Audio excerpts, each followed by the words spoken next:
Last week, we talked about not asking God for more money, more supply. Okay? Hindi ko sinasabing mali yun, no? Pero sometimes kasi we ask the Lord out of greediness. Greediness, kasi yun yung human nature natin. Kaya minsan, dapat hindi tayo mananalangin na ayon sa ating laman. Okay? You do not ask the Lord for more if you cannot handle them. Amen? Last week, we talked about not asking God for more money, for more supply, but we're asking the Lord to give us what? Nakalimutan na natin. Ability. Abilidad. Okay? Ability to increase or sabihin na natin, double whatever we have.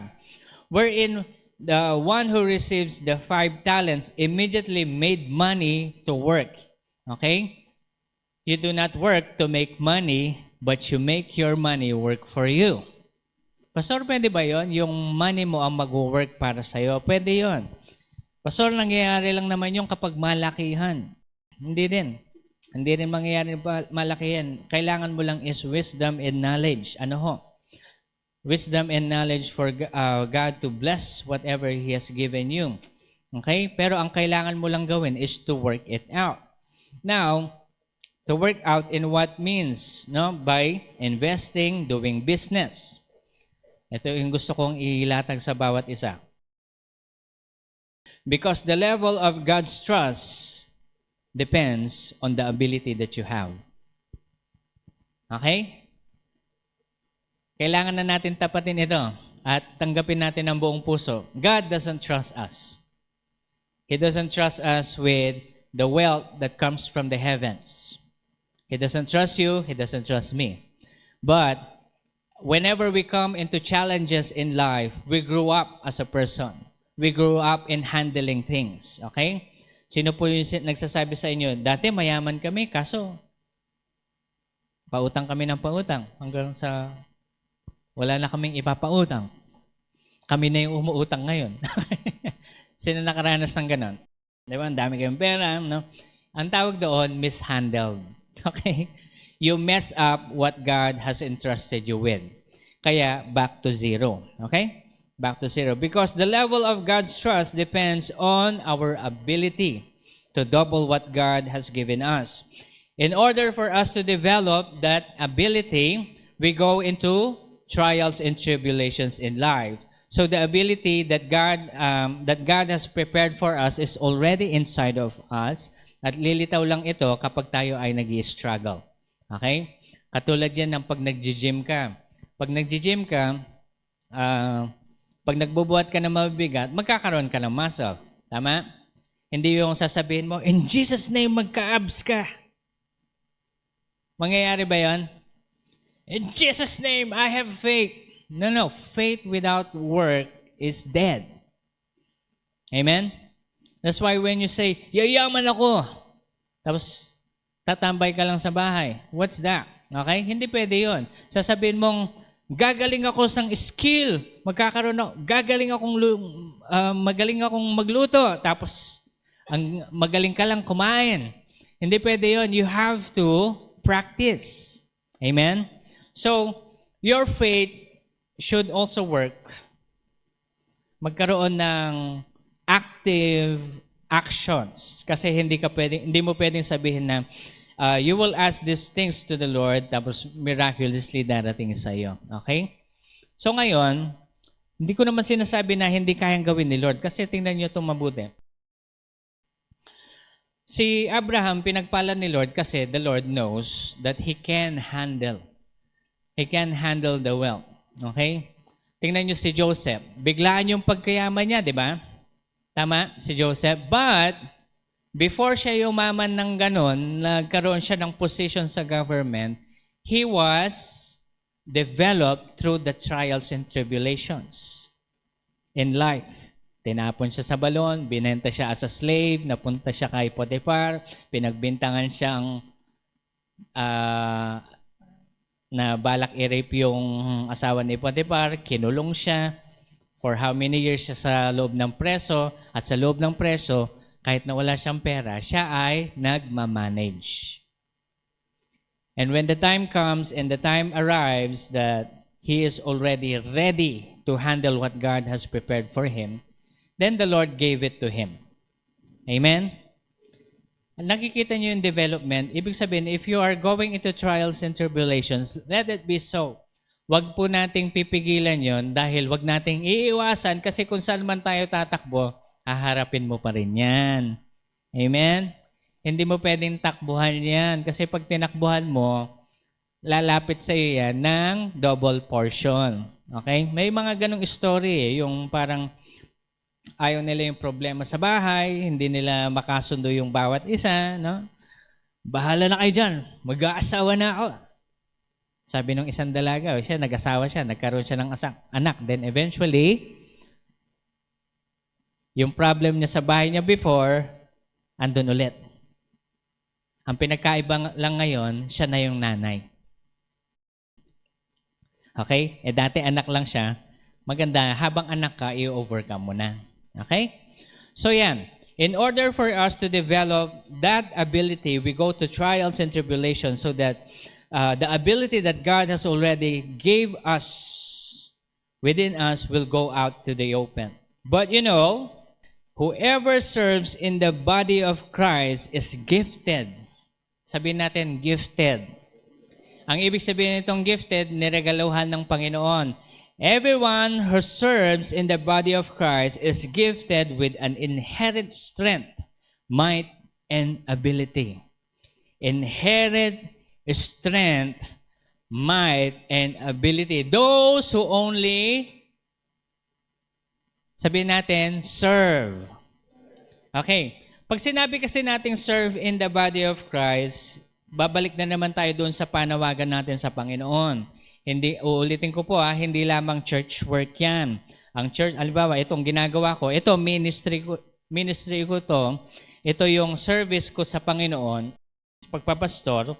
And while I'm doing this, God gave me an inherent strength, might, and ability to do so. Katulad ng sabi ko po sa inyo before, mahihain akong tao, hindi ako marunong mag-speak sa public and I hate it. But you see, when the Spirit of the Lord told me that it is time to speak my word, then all of a sudden, ito skill to. Ito, anointing na nanggaling sa Panginoon. Kaya sinasabi ko po sa inyo, if you're going to do the work of the Lord in the body of Christ, God is going to give you with that power. Okay? So, hindi lamang po yun sa gift of power as ministers, hindi lamang po sa church. Meron din tayong gawain sa outside sa church. No?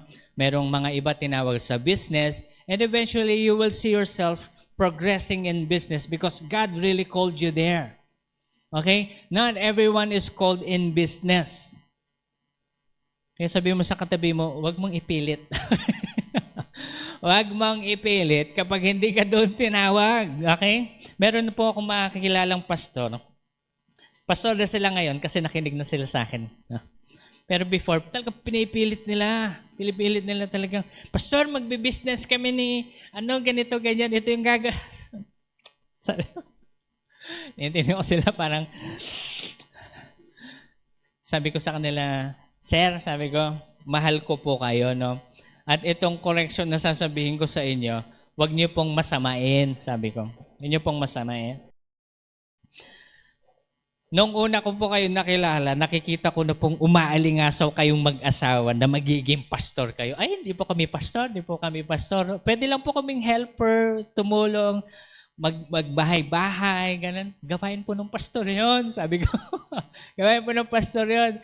Hindi po, sabi na sa akin, Pastor Mac, hindi po talaga kami tinawag. Ito po yung gagawin na. Sige po. Aminin ko sa inyo, sabi ko, bibigyan ko po kayo ng 1 year. 1 year, sabi ko. 1 year para i-test yung business na yan. Baka mali ako. Sabi ko, baka mali yung discernment ko. Pero sige po, i-try ninyo. Sige, Pastor, pag-pray niyo po. Sige, pag-pray na natin. Lord, bless them. Ayoko kasi mag-pray ng not in accordance to the leading of the Lord. No? Kaya sabi ko na lang sa kanila, Lord, bless them, but in my heart, Lord, direct them into their calling in Jesus' name. Nag-business sila. 6 months later,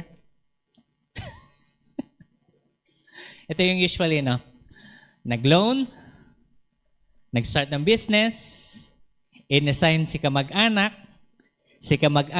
winalwal ang pera.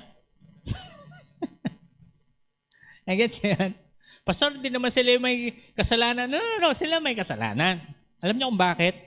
Kasi they trusted somebody, hindi porke kamag-anak. Alam niyo po, ito, usually kasi pag magbi-business ka, tapos kamag-anak yung partner mo, minsan parang, no. Maganda talaga plain flat. Talagang business partner lang kayo. Though for short, logi sila. Pastor, kinakasuhan na kami. And sabi ko sa inyo ay pagpe-pray ko po kayo na makawala kayo dyan, no? Hindi ko ba alam, no? Ewan ko, no? Pag pinagpe-pray ko yung ibang makawala sa utang nila, pinapakawalan ni Lord. Kaya pinag-pray ko sila, moment talaga, sabi nila sa akin, Pastor, hindi mo alam. Talagang God has blessed us. Pinakawalan kami ni Lord sa ganito. Ngayon, sabi ko po sa inyo, kung una pa lang, nagpastor na kayo, di sana, dire-diretso na, no? Malaki na po yung church nila ngayon. Malaki na yung church. Mas malaki na sila sa atin. Pero alam niyo po, they appreciate that blunt. Kasi ganun po ako bilang kaibigan. Kaya minsan, kapag wala akong kaibigang pusong mamon. Kasi minsan nagiging sarcastic ako, lalo na kapag close na. Kasi dinediretso ko po sila. Though, sabi nga, fruit of the Spirit, sometimes kailangan mong i-withheld yung sarili mo. Kaya ngayon, nagbago na ako. Medyo nang may hinay-hinay na ako ngayon. Anyway, you see, when you truly found out your calling upon the Lord, God is going to bless you there. Amen? So, hindi ko na-emphasize ito. Kapag hindi mo pa rin, hanggang ngayon, hindi mo pa rin alam kung saan ka tinawag ng Panginoon, there's something wrong with you. Okay? You need to pray. You need to ask the Lord and be sincere about it. Be sincere about that calling. Kaya anong sabi ko po sa inyo, na nung si Dizerel, nung pinagpe-pray natin siya, talagang walang akala mo talagang hindi siya papunta doon eh. Talagang walang chance. But you see, right now, he's already serving and he's already fulfilling the calling of the Lord that he has called to do. And someday, ito po, tandaan niyo itong araw na to, someday this man will change the Philippines. Kasi calling niya ito eh, panawagan niya ito. Kaya nga ito, nagsisimula na rin si Rose, no? Ikakat ko na lang. Nagsisimula na rin si Rose kasi may political call din ito, no? For some reason, out of the blue, nagkaroon siya ng invitation sa SK. Di ba sa SK ba? SK, yes. SK, isasali siya. Tapos sabi ko nga sa kanya, this is a chance to lead. If God is giving you the opportunity, grab it. Amen? But be discernful because not every opportunity comes from the Lord. Kaya nga dapat, ito yung sinasabi ng Biblia sa atin na dapat connected ka palagi sa vine. You're always connected to the vine through prayer, through the word, and also through worship. Because you're always aware of what's happening in the Spirit. You will be able to discern the right and wrong path, whether if it is the leading of the Lord or not. And I believe that God is just directing these people who are called politically. Kailangan lang natin magkaroon ng kasigasigan sa panawagan natin. Ano ho? So, ngayon, ang sabi ng Panginoon sa kanyang salita, na kapag ikaw ay naglingkod sa purpose ng pagbibuild ng kaharian ng Panginoon, through the body of Christ, God is going to give you an inherent strength, the might, and the ability. Besides the ability na meron ka na innate, nalalabas sa iyo yan. Kaya pansinin niyo pong mabuti, lahat na nag-struggle, even though that they are not a Christian, yung skill na yon lumalabas out of frustration, out of trials, but hindi lang sila nag-give up. May mga taong ganun, na hindi nila ang ina-acknowledge na lang nila yung sarili nila na nagpapasalamat ako sa universe, ganun sila. Papasalamat ako sa universe dahil nangyari sa akin to, kasi pag hindi nangyari sa akin to, hindi lalabas yung skill na meron ako. Okay? Pero ang pinagkaiba natin sa mga unbeliever, yung innate skill and ability na nasa sa loob natin, lalabas yan throughout trials and tribulations in life. At kapag lumabas na itong innate na yan, kapag yan ay ginamit mo para sa Panginoon, God will give you an inherent strength, might, and ability. Amen? Saan nakasulat yan, Pastor? Basahin natin sa 1 Peter. 1 Peter chapter 4. 1 Peter chapter 4, verse 11. Pero pag bubulay-bulayan natin yung 7 hanggang 11. Okay? Hindi nyo makakalimutan yan. 7, 11. 1 Peter 4, verse 7 hanggang 11. Pero ngayon, mag-start muna tayo sa 11. Okay? Sabi niya dito, whoever speaks is to do so as one who is speaking the utterances of God. Whoever serves is to do as one who is serving by the strength which God supplies. Okay? So that in all things God may be glorified through Jesus Christ, to whom belongs the glory and dominion forever and ever. Amen. Sabi ng Biblia, tatagalogin ko in my own interpretation, no?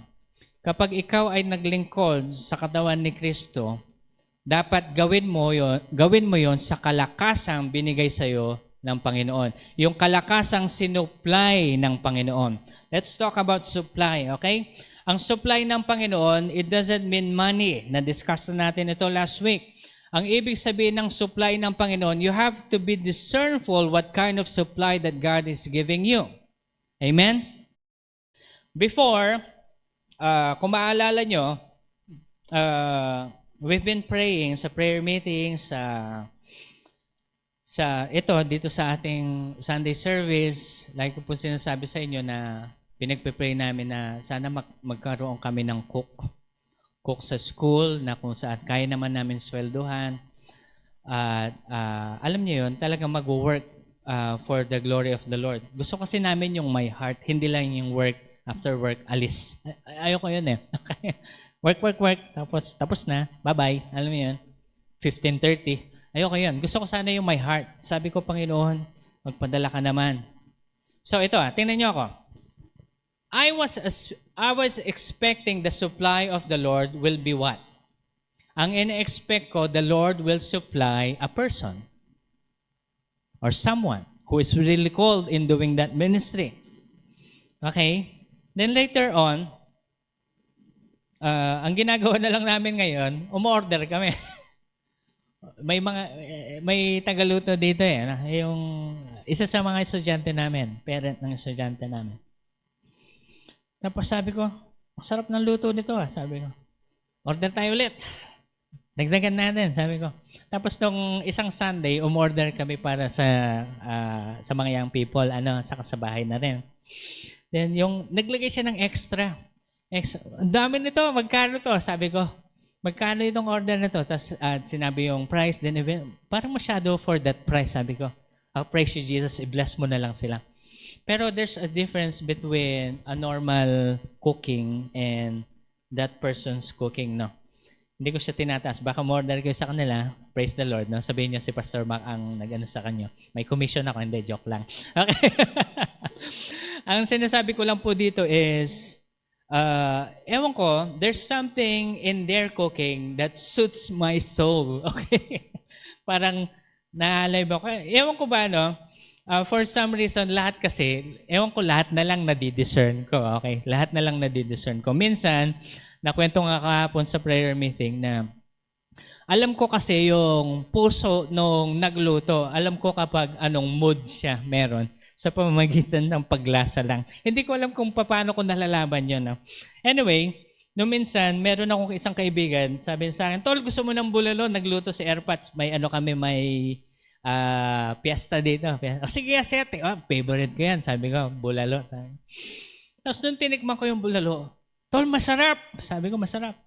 Pero, nalalasan akong parang galit. Ay, oo, sabi niya ganyan. Ay, oo, sabi niya, galit si Airpat nung nagluluto niyan. Kasi kulang yung sahog, late yung sahog, magsisimula na yung piyesta, Nagkakainan na lahat. Siya nagluluto pa. Kaya galit sa amin si Erpat. Pero yan, naluto na. Masarap naman. Nalasaan ko na galit siya nagluto. Sabi ko, ba't ganun? Pero alam niyo itong ino-orderan namin. There's a heart in that cooking. Sabi ko, I like this. Sabi ko, I like this. Then eventually, while I was eating, sabi sa akin ng Panginoon, parang gawa ganun siya. Kasi yung closeness namin ni Lord is parang, parang, Lord, ano gusto mo, Lord? Nag-thank you na ako sa'yo eh. Nag-pray na ako, Lord. What do you want? Sabi niya, I think you're missing something out. Tapos bigla akong naluha. Not because of the food, no? Bigla akong naluha. Sabi ko, Lord, you already answered my prayer. Hindi ko nakita nag-supply ka na pala. Are you seeing this?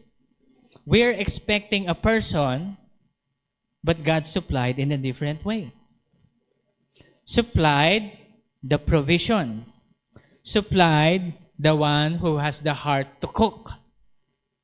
Hindi nga lang sila stay in, pero andun yung puso dun sa pagkain. Sabi ko, Lord, okay na to Lord. Sabi ko, thank you. And I was thanking the Lord, He supplied in that way. Tingnan niyo ito. God will not supply in the ways that you think that He will supply. Okay? Sino may utang sa inyo? Okay? Ang ini-expect yung supply, may darating na anghel. So, ito na yung perang padala ni Lord. Hindi mangyayari yan. Pastor, din-discourage mo naman kami. Pwede naman mangyari yon. Pwede. Pwedeng mangyari yon. But God is actually testing your heart.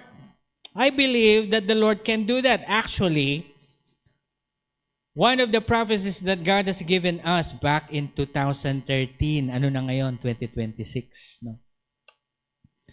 The Lord says, Son, I will knock. Me, sabi ng Panginoon, I will come to your place and me, I am going to bring this blessing to you so that you could pay. You could start building what you need to build for the body of Christ. Ako naman nun, excited. Lord, game! Sabi ko, kailan ka darating?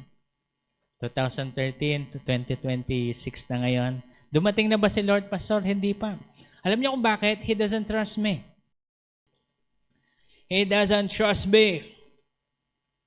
Sinubukan ako ng Panginoon, karoon ako ng sweldo, o galing ng mga Pilipino, sweldo, gastos, sweldo, gastos, sweldo, gastos. Mali. Okay? Ang utos sa atin ng Biblia, sweldo, alam na natin ito. Ano yung sagot? Sweldo, doble. Sweldo, doblehin natin. Doblehin mo kung ano yung binigay sa'yo ng Panginoon. Napalitan na natin yung ugali natin? Pastor, alam na namin, pero hindi namin ginagawa. O, bahala kayo. Nasa sa inyo yan. Ang sinasabi ko lang po dito, this is what the word of the Lord is telling us. Ngayong alam ko na ganun yung gagawin, ina-apply ko yan sa maliit kong sweldo. Okay? So, habang ina-apply ko yan sa maliit ng sweldo, sinasabi ko nga sa mga kapatid ko, kasi minsan tumawag sa akin si Ate May, Ma, gusto mo ng sapatos? May sale dito, may sale dito. Talaga may sapatos. O, bibili kita ng, teka. Sabi ko, kamo nang bibili. Sabi ko, May bayaran mo muna yung mga utang mo. Sabi, hindi, ano lang yan. Sabi niya, akong bahala dyan. Hindi, teka. Sabi ko, huwag kang magagalit sa akin. Sabi ko, May, hindi, luho ko lang naman to. Sabi niya, luho ko lang naman. May, bawal tayo magluho. Tayong may mga utang, wala tayong karapatan magluho. Magalit sa akin. Okay, baka pag pinakinggan niya to, magko-comment siya. Nagalit siya sa akin, binaban ako ng telepono. Nagsumbong kay Ani. Gusto ko lang naman siyang bigyan ng sapatos. Uy, nagalit siya sa atin. Alam ko. I know. Paminsan kasi ganun ako, pero I have to drop the real talk to somebody else. No? Tandaan niyo po, kapag may utang kayo, huwag kayong magagalit na. Wala kayong karapatan magluho. I'm sorry. Pastor, kailangan naman namin huwag mong gawing relaxing yung pagsha-shopping mo. Alam niyo po, palitan niyo yung ugaling ang gawin yung relaxation ngayon, ay nadoble ko. Iba yung sensation, sinasabi ko po sa inyo. Kapag nadodoble ko yung ini-invest ko, parang, sige pa, invest pa tayo. Andun na yung ano eh. Alam niyo po, ito yan eh. Tingnan niyo, kasi ako bilang isang, gusto ko talaga nag-game sa computer. Nag-games ako. Ewan ko siguro dahil doon natuto akong mag-invest sa... May pera kasi doon eh. Pero yung pera doon, hindi naman totoo. So doon mayaman ako. Sana pwede kong ilabas to. Parang ganun. Pwede kong ilabas yung pera. Natuto ako doon for real. No? Paano mag-invest ganyan. Ang sinabi ko sa sarili ko, paano kaya i-apply sa totoong buhay ito? Kasi mayaman nga ako doon. Pag close naman yung game, wala na. Sira na, no? Ilang beses nangyari yan eh. So alam nyo po, the Lord actually taught me na ilabas mo yung desire mo na yon from the game through the real life. Sasabihin ko rin po sa inyo, ito rin yung gawin ninyo. Gawin yung exciting yung pagdoble ng pera. Okay? Hindi ako financial advisor ninyo, pero sinasabi ko lang po sa inyo, palitan na natin yung ugaling Pilipino. Okay? Saka huwag kayo maniniwala dun sa sale sa Lazada, sa TikTok, sa Shopee. Pastor, sale. Walang sale sa Pilipinas. Hindi totoo. Sa Singapore, totoo yung sale nila. Okay? Kasi bawal magsinungaling. Sa Pilipinas, pwede. Okay? Sasabihin nila 50%, no? 50%, pero yun talaga yung original price. Lalagyan nila lang mas malaki tapos i-cross nila. Hindi naman totoo. Okay? Yung mga sale na yan. Tapos ano yung pauso ng Lazada ngayon? Yung coins. Okay? Pastor, meron, nakakatulong na. O, bahala kayo. Pero ano yan, marketing strategy nila yan. Tingnan nyo, merong mga messages sa atin through text, through sa social media natin, bigla na lang lilitaw. Lumilitaw yan tuwing 15 and 30. Kasi alam nila kung kailan ka may pera. Diba? Ikaw naman sasabihin, mura, gusto ko naman to, bilhin na natin. Ayan. O, galing Pilipino. Sabihin mo sa katabi mo, Pilipino ka, pero binago ka na ni Lord. Okay? You are a citizen of heaven. Your desires are what? Is always connected to what God has blessed you with. No, yung desire to do His will. Okay? So yan. Balik tayo dun sa ating pinag-uusapan. Yung giftedness ng Panginoon, sinabi ko po sa inyo, God supplies in His own way. He doesn't supply in how you expect Him to supply. Amen? I want you to realize right now, yung pinagpipray nyo, baka nag-supply na si Lord.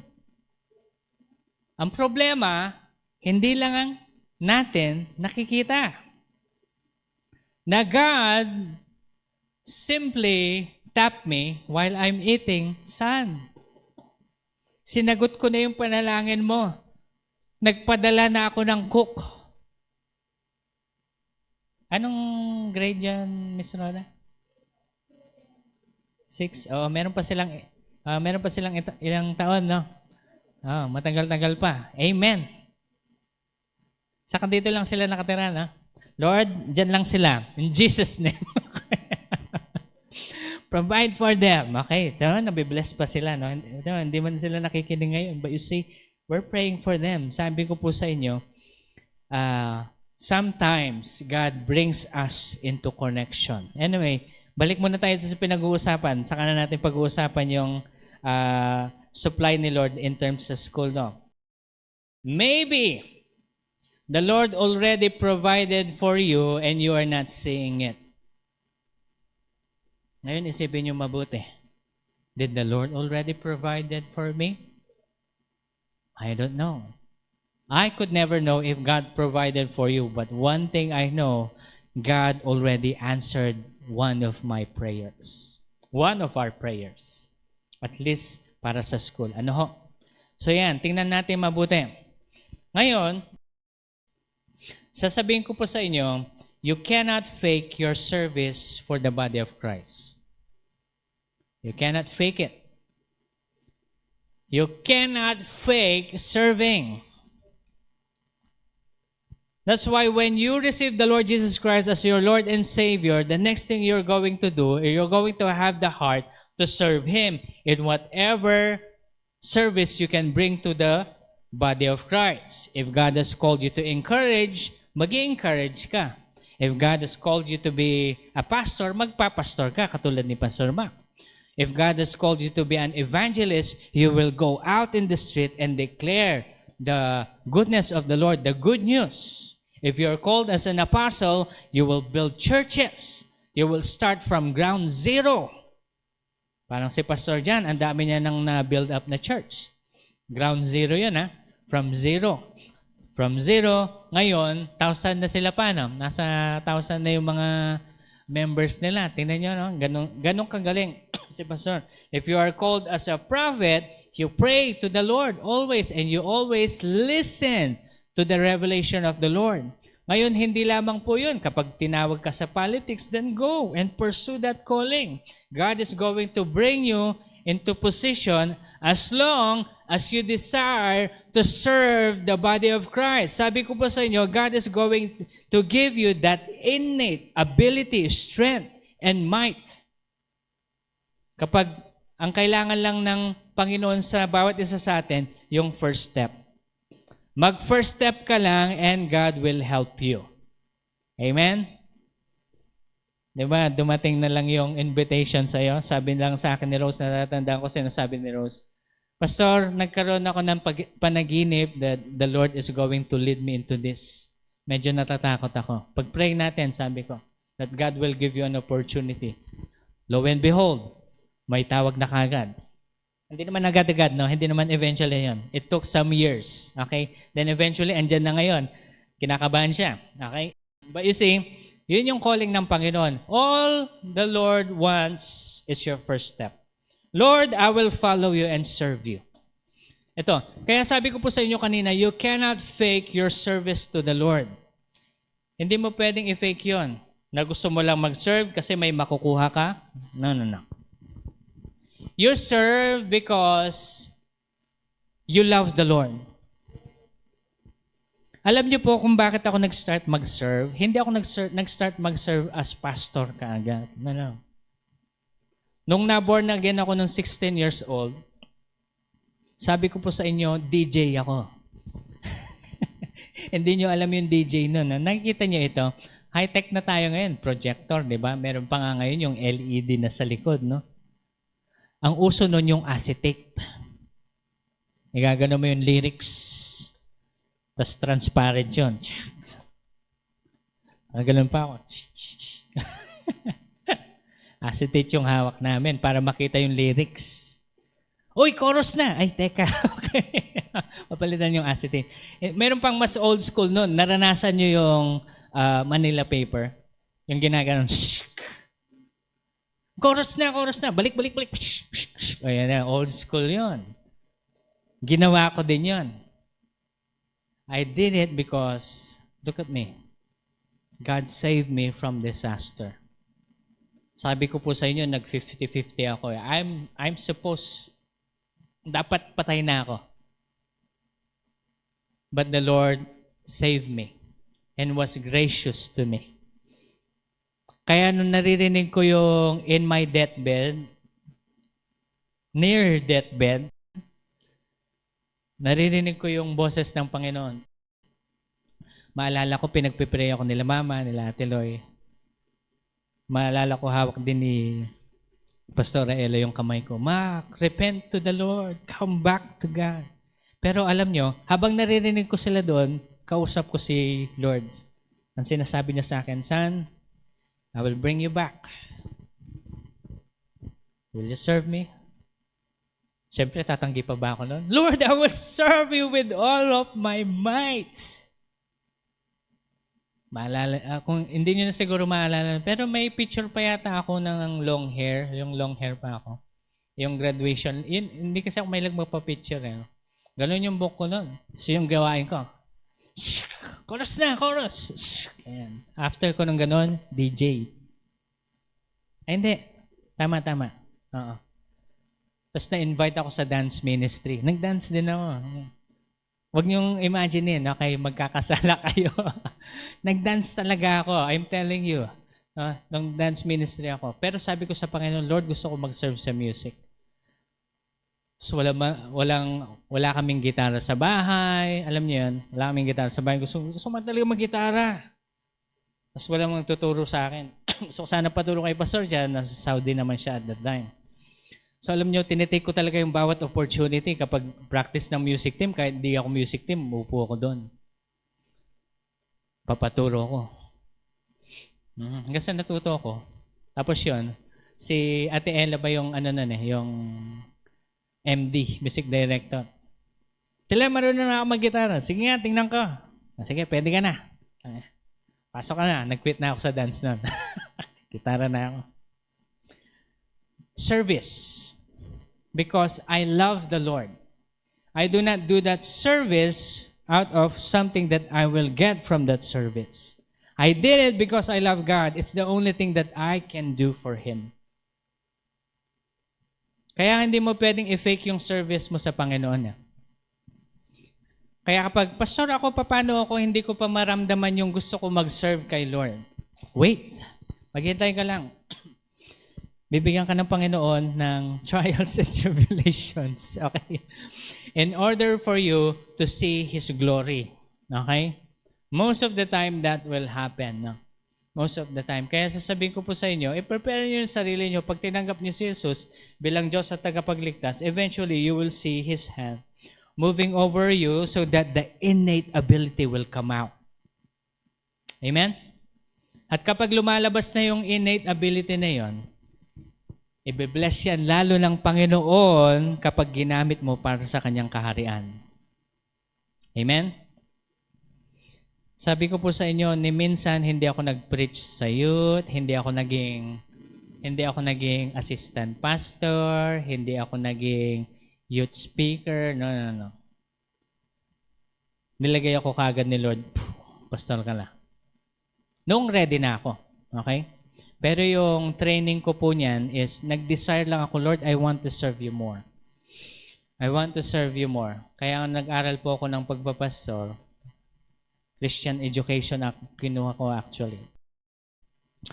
Nag-aral ako, then eventually God led me to where I am right now. Heart. Bakit ko po sinasabing you cannot fake your way to the ministry? Kasi kapag fake ang service mo sa Panginoon, hindi ka tatagal. Lalo na kapag may desire ka lang para may makuha ka sa certain ministry. Okay? Ilang beses ko na nakita yan. Ilang beses ko na nakita yan. Huwag nyo na lang diskubrehin, no? Kung sino. Pastor, sino sinasabi mo, no? Kasi ganito yan. Ilang beses na yan. Hindi lang this year, hindi lang for the last couple of years. Way back.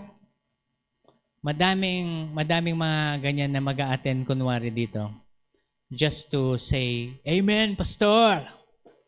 Kailangan nyo ng cook, Pastor. I'm here. Kaya nung sinasabi nila sa akin na, sino yung sinasabi ni ate yung makanyang, titingnan ko nga.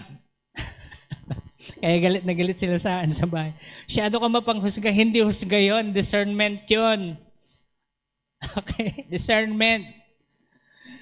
So nakita ko, ay, hindi tatagal to. Hindi tatagal to. Nag-a-attend lang ito just because they wanted something. Wag, nyo kunin. Madami din na experience na gano'n sa teaching. Sinasabi sa akin ni Annie, kunin na natin si ganito, magti-teacher, ganyan. Tingnan ko nga, wag. Magaling yan, na-mentoran ko yan, pwede yan. Hindi tatagal yan. Sabi ko sa inyo, they're faking their way up just because they wanted something from you. Once they get what they wanted from you, they will go out. Huwag kayo mag-invent. Hindi, subukan lang natin. Bahala kayo. I gave you my warning. True enough, nung pumalya. Buti nga may backup ako si Miss Sab. Ano sabi ko sa inyo? Sabi ko sa inyo, pumalya, di ba? Oo. Kami kasi magkakapatid, okay lang kami magsarkasa. Oo na, tama ka na. Tapos sabi ni Miss Sam, siguro dapat makinig na tayo kay Pastor. Backup. Yan, di ba? It's because, look at me, people of God. Hindi ako naghuhusga, pero once the Lord has brought me into this position, God gave me that kind of discernment. I see the heart of the people, if it's true or if it is not. Kaya kahit sa pagkuha ng mga scholar, tinitingnan namin. Ibig sabihin scholar, talagang scholar, na talinong scholar. No? Maalala ko nung pinakita nila sa akin si Valerie sa school.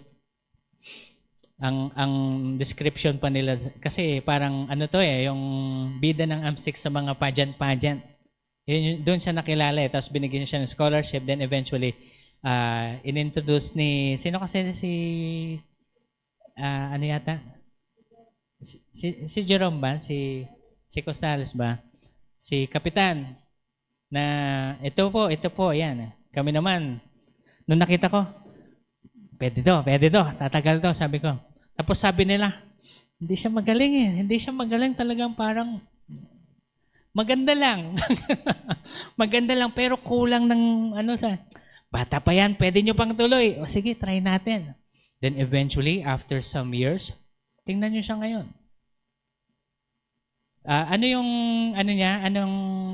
Top ba siya nung nag-graduate siya dito? She's top. At walang maka-overcome sa kanya na mga klase niya. Kita niyo yun? It's because, ito yung sinasabi ko po sa inyo. I'm not saying na alam ko lahat.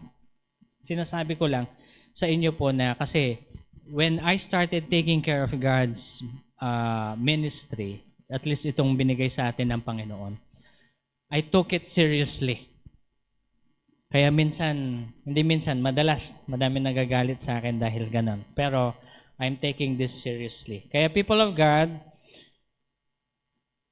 make sure if you're going to serve, whether be in the church, in building the body of Christ, whether be outside the church, as businessman, evangelist, or as a politician, you do it seriously. And God will take you seriously. And eventually, you will see the blessing of the Lord. Makikita mo yung ability na wala ka naman, ba't lumalabas ito? Bakit meron ito? Pastor, hindi ko naman alam to, pero alam ko na kasi you wanted to really serve God.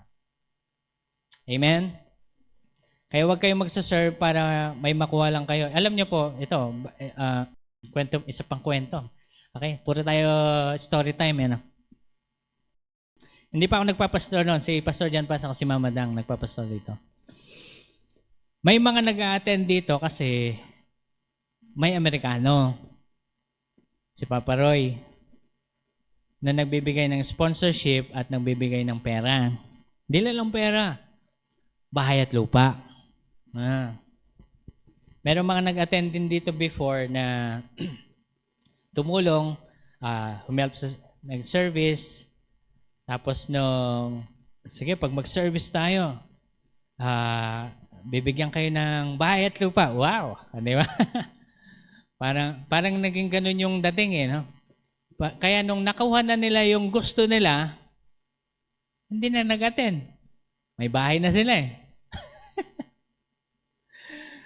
Kahit na gumawa ng kasulatan, hindi naman sinusunod. Sasabihin pa nila na, hindi, may karapatan kami dito. Bahala kayo. Yan, ganun. Meron din nag-attend dito na ang tagal-tagal ko na nag-attend sa Humphrey Center, wala pa rin akong bahay at lupa. May ganong peg before, no? This was long before the dinosaur time, no? Kaya sabi ko kay Mama Dang, matatanggalin na natin lahat ng mga to. Lahat ng ayuda, lahat ng sponsorship, lahat ng feeding. Alisin muna natin. Ayaw ni Mama Dang. Ba't natin naalisin yan? Kayo, nilagay nyo na ako magpastor eh. Let me lead. This is the direction where God is leading me. Let me lead. Then, I know the Lord spoke to them. Eventually, ito nga, ginawa natin. Para alisin lang yung mga, ang tawag lang doon, alam niyo yung, ang tawag mo doon, yung pangsala. Yung sa buhangin, yung ginaganon. Para malinis. O kaya pag sa pansit canton, tanggal yung tubig. Para mawala lang. Nawala na sila, hallelujah. Nag-start na yung totoong ministry. Look at you. Lalo na si Ate Sita, yan, yung mga old school natin, sila Carl. Diba? From thick and thin, o diba? Andito sila. Na-invite sa kung saang church, pero hindi. We committed here. Si Ate Belen. Diba? Mga ancient of days, sila tatay. Diba? We have stayed here. It's all because this is a true heart. The true heart to really serve the Lord. Kaya sabi ko po sa inyo, you cannot fake it. O, ngayon, tatanungin ko kayo, ba't kayo nag-a-attend sa Hampre? Wala naman kayo nakukuha. Diba? Wala kayong makukuha. Makukuha nyo is word of truth. Yung katotohanan. At least pwede ko pong sabihin sa inyo, ito yung success, ang definition ko ng success, ano ho? Me as a pastor will be able to help you into your calling at magampanan nyo yung panawagan ninyo. Sabi ko nga kay Mac A kahapon, ang success kasi sa akin, hindi yung dami ng tao. Ang success sa akin, yung isang tao na ito ay ginawa niya yung panawagan niya sa Panginoon at someday, may establish ito. Okay? Yun yung gusto kong mangyari. Na ang bawat isa sa atin, kahit na umalis kayo dito, Pastor, tinatawag ako magpastor ni Lord sa Mindanao. Amen. I will pray for you. Amen? Meron bang tinawag sa Mindanao? Pastor, kaya punta kami sa Luzon eh. Ayaw namin doon. Okay. Hindi, malay nyo, no? So, wag nating i-disregard. You see, this is how the Lord is blessing us. Kailangan lang natin maintindihan na magkaroon tayo ng true heart of service. Hindi ka magkakaroon ng true heart of service not unless you experience the blessing of God. Ang mahirap kasi dito, look at me people of God. Ang mahirap dito, you do not see the blessing of God. Parang yung mga Israelita sa deserto. Hindi nila nakikita yung provision ni Lord. Ang meron sila, puro reklamo. Moses, ba mo kami dinala sa desert? Dinala mo ba kami dito para mamatay? Buti pa sa Egypt, buti pa sa Egypt. Meron kaming bahay, meron kaming tubig, meron kaming garlic. Yun yung hinahanap nila kay Moses. Hindi nila nakikita na nanalaglag yung manna from heaven. Hindi nila nakita that the Lord is sending quails for meat. Hindi nila nakikita yung pillar of fire at night and the clouds by day. Na sinusundan sila at nililid sila kung saan sila pupunta. They do not see. Because look at these people of God. The devil blinded them. Maybe the devil is blinding you with the supply that God has already given. And you're not seeing it. Kaya ito, ang pagpe-pray natin ngayon, Lord, open my eyes to your provision. Open my eyes to see, O God, that you are blessing me. Amen? Sinong blessed dyan? Ang first amen, ang totoong amen. Diba sabi ko sa inyo, you cannot say amen kapag hindi mo talaga nararanasan. But this time, gusto kong ma-open yung eyes ninyo. Is God really blessing me? Diba? Kaya ito po, you have to open up your eyes. Kasi pag nakita mo na yung blessing ng Panginoon, iiyak ka na lang. Katulad nung kumakain ako, Akala ko wala pang supply si Lord. Nag-supply na pala siya ng cook. Hindi lang nagluluto dito. Okay. Nagluluto lang sa labas. Pero yung pagkain binibigay niya dito is masarap. Masarap. Alam kong masaya siyang nagluluto. Okay. Kasi nalalasahan ko talaga. Ewan ko pa bakit, no? Hindi na po kasi pwede magluto si Mama Dang, no? Napapagod na po siyang mabilis. Saka mainit kasi doon sa kusina mo, ma. Masyado mainit. Okay. Kahit ako, ayoko doon. Ayoko magluto doon, Kaya ko lang iluto, itlog. Paglabas ko, pinapawisan na ako. Ayoko lang magluto. Hindi talaga ko magluto, no? Anyway, alam niyo po yon. You cannot fake. Okay? You cannot fake. That's why you search your heart.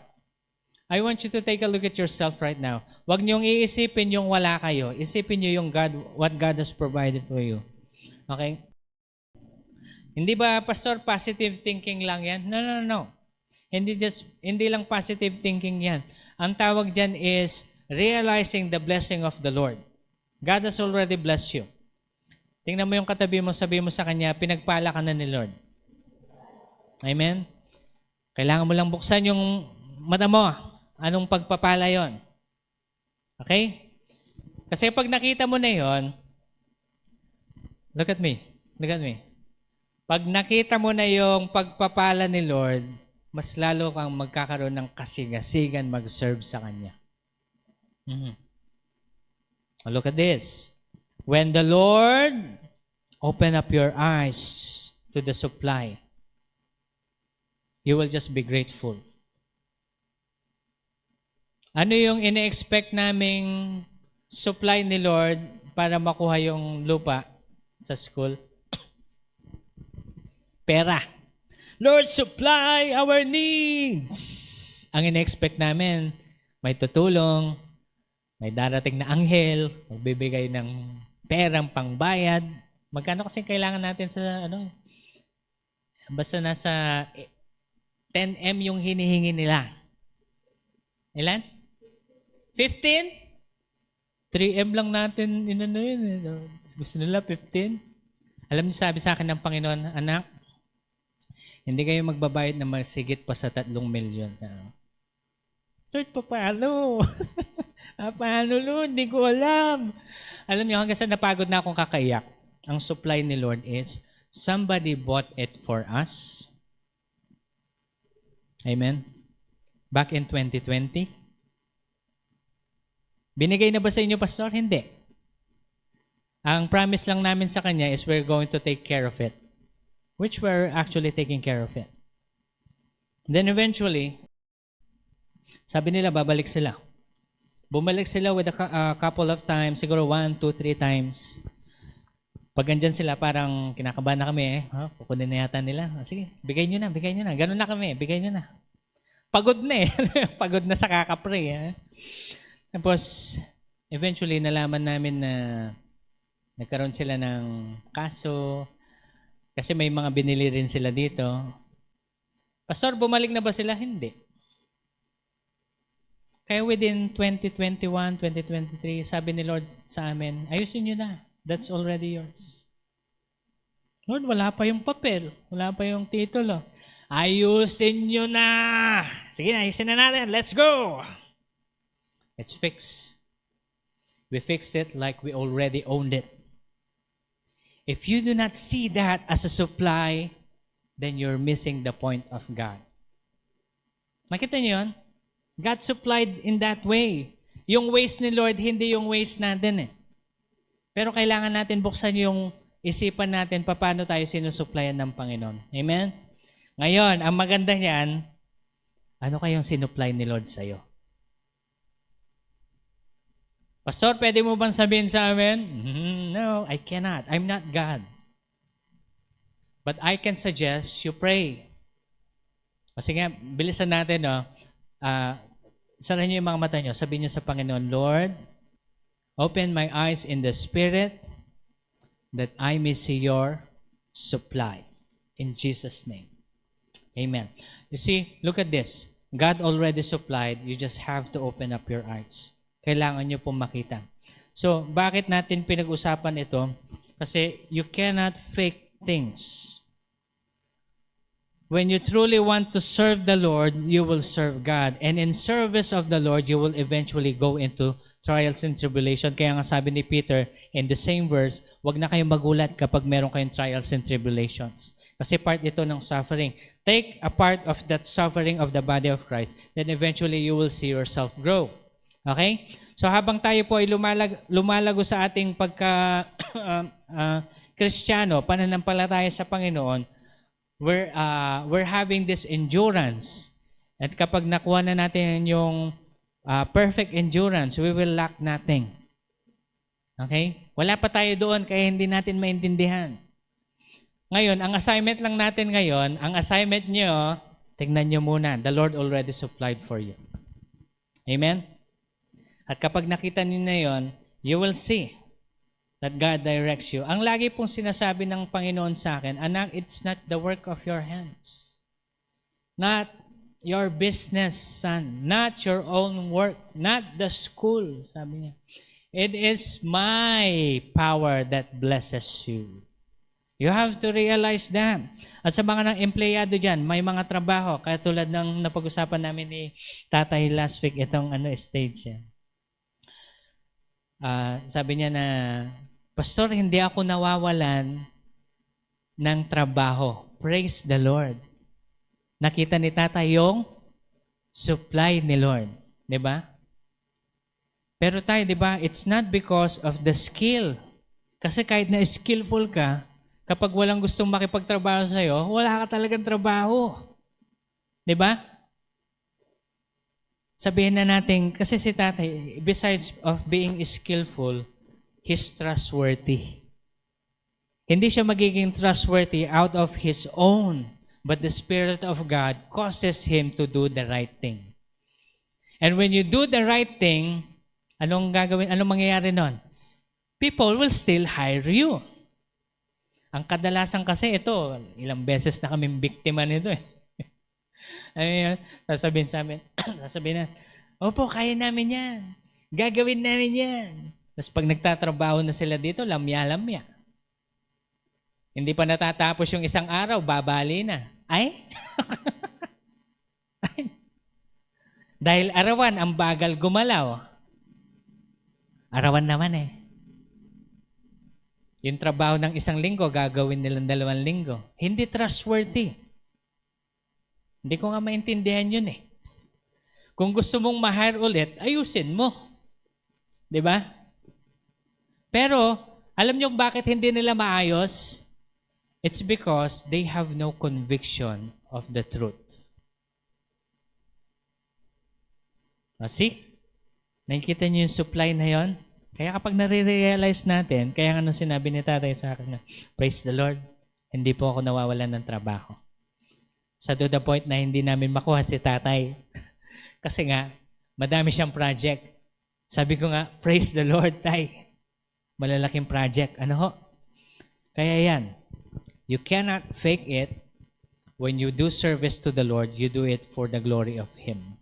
And when you do it for the glory of Him, you receive the blessing. At ito yung tinatawag ko po sa inyo. Ito tingnan nyo. Siguro hindi pa nare-realize ni Tatay ngayon. Pero yun yung innate ability, innate strength. Yung innate might na galing sa Panginoon because you're doing it for His glory. Amen? Kaya wag nyo pong kakalimutan yan. Supply yan ni Lord. Okay? Ang tawag dyan sa strength na yan, bago po tayo magtapos, gusto ko nalang ituloy ito next week. Bago tayo magtapos, ang tawag dyan sa strength na yan, ay yung strength which God supplies is called in Greek, ischus. Ischus. Ibig sabihin yan, inherent strength, might, and ability sa Tagalog, lakas, kapangyarihan, at kalakasan na nanggagaling sa Espiritu ng Diyos. Okay. Bago tayo mag-ending, no? Ang kailangan lang, magkaroon ka ng heart of service. You cannot have the true heart of service unless you experience the true blessing of God sa buhay mo. Kaya ang pag-pray po natin una is yung maliwanagan ka, makita mo yung supply ni Lord at hindi ka mablind na maging. Kasi alam niyo po yung mga, yung iba kasi yung blessing nila, tinitake nila as parang, hindi, deserve ko to, deserve ko to. Anong tawag mo doon? Entitled. Huwag kang entitled. Okay? Hindi mo deserve yan. We don't deserve anything good because we commit sin. We committed sin. Our ancestors committed sin. And it's written in the word of the Lord that the Lord will visit the sins of your generation, yung mga susunod na generation mo up to the fourth. Hindi mo alam yung pagkakasala ng mga lolo't lolohan mo na ngayon ay inaani mo. Hindi ko naman kasalanan yung lolo ko. Ganun talaga. Namamana natin. Yun yung spiritual law. Anyway, kaya sabi ko po sa inyo, we do not deserve anything but the Lord is blessing us still. Because the Lord loves you. Amen? Kailangan mo munang harapin yung trials and tribulation mo ng buong kasigasigan. Amen? Para lumabas yung kakayahan na built-in sa'yo. Amen? Ngayon, kapag lumabas na yung kakayahan na yon, i-acknowledge mo kay Lord at gamitin mo para sa Kanya. Amen? Pag ginamit mo para sa Kanya, sasabihin ko po sa inyo, dito na darating yung iskus o yung tinatawag nating inherent strength, might, and ability. Amen? So today, let's all stand in the presence of God.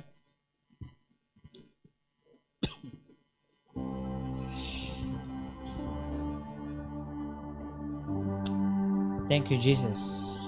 Let's pray, let's pray. Just close your eyes. Mag-start tayo na magkaroon ng heart of gratitude. Pasalamatan natin ang Panginoon sa lahat ng blessing na ginawa niya sa atin. Hindi lang as personal sa ating mga anak, sa ating buhay, sa ating mga bahay. Lord, thank you, may panggas ako. May sasakyan ako. Thank you, Panginoon, Lord, na ikaw nag-provide sa akin, sa aking trabaho, sa mga estudyante, sa aking mga tuition, sa baon. Lord, thank you, Lord, for the opportunity na binibless mo po kami, Panginoon. Maraming salamat, higit sa lahat, Lord, safe kami. Wala kaming problema sa sakit, wala kaming problema, Panginoon, sa kapaligiran namin. Lord, dahil ikaw ang nagpoprotekta sa mga tao mo. Lord, we acknowledge this today, O God. And we want to thank you. Marami pong salamat. Dalangin din po namin, Panginoon, na buksan mo po ang aming mga mata sa Espiritu na naway makita namin, Lord, that you already provided. We also pray, Lord God, na may you help us to understand your will regarding your supply. And Lord, may we be able to use them for the glory of your kingdom. Today, wala kami ibang hihilingin, kundi Lord God, turuan mo po kami sa araw-araw. At naway sa aming buong linggong haharapin, ikaw po ang aming magiging kalakasan at patnubay. Ngayong araw nito, Panginoon, kami po ay magbibigay pasasalamat at papuri sa iyong pangalan. We just want to thank you, Lord. In Jesus' name we pray. Amen and amen. God bless you all po. Magandang umaga po sa bawat isa.